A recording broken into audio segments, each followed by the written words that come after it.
અજયને નવું ઘર મળ્યું હતું. શહેરથી થોડું દૂર એક જૂનું મોટું ઘર. ભાડું બહુ ઓછું હતું, તેથી તેણે તરત જ લઈ લીધું. પહેલા દિવસે બધું સામાન્ય લાગ્યું, પરંતુ ઘરના ઉપરના માળે એક બંધ દરવાજો હતો.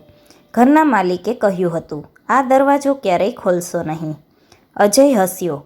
તેને લાગ્યું કે કદાચ જૂના ઘરમાં કંઈક તૂટેલું હશે.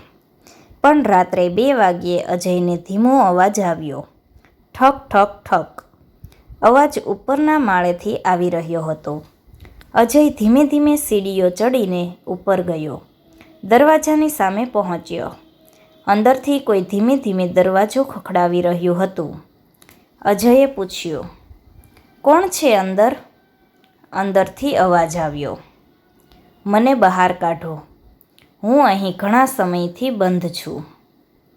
અજય થોડીવાર તો ડરી ગયો, પણ પછી દરવાજો ખોલવાનો વિચાર કર્યો. જ્યારે તેણે દરવાજો ખોલ્યો, ત્યારે અંદર કોઈ નહોતું. ખાલી રૂમ અને ધૂળ. અજય પાછો નીચે આવી ગયો. થોડીવાર પછી ઘરના દરવાજા પર જોરથી ખખડાવાનો અવાજ આવ્યો. અજયે દરવાજો ખોલ્યો. બહાર ઘરનો માલિક ઊભો હતો. તે ગભરાયેલો લાગતો હતો. તે બોલ્યો, "મને લાગ્યું કે તમે દરવાજો ખોલી દીધો હશે." અજય બોલ્યો, "હા, પણ અંદર તો કોઈ નહોતું." માલિકનો ચહેરો સફેદ થઈ ગયો.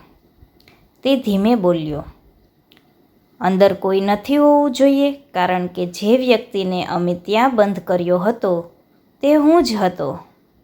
અજય ધીમે ધીમે પાછળ વળ્યો. ઉપરના માળેથી ફરી અવાજ આવ્યો, ઠક ઠક ઠક.